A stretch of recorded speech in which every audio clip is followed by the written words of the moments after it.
So on a personal note, this has a very good wireless range. Audio quality, it is on par with all the brands that is there on the market.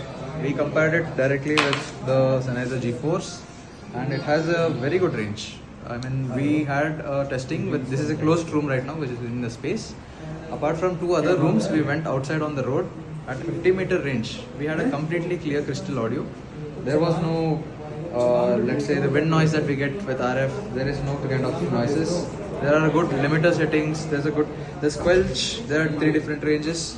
This helps a lot with the artistic stages and with long ramps and with multiple. All of this was done with just a whip antenna. This has no combiner, no flags, nothing right now. So if this has a good range. 49 channels per band.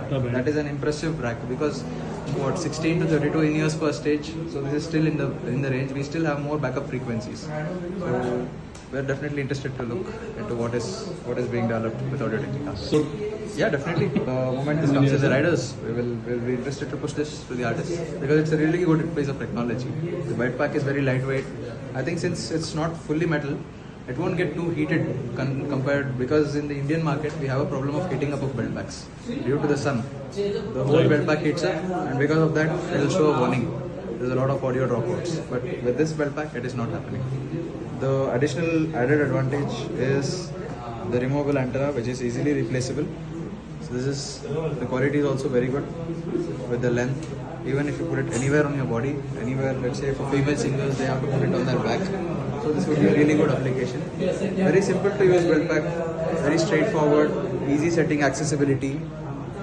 So I'd say this is a huge win for Audio Technica.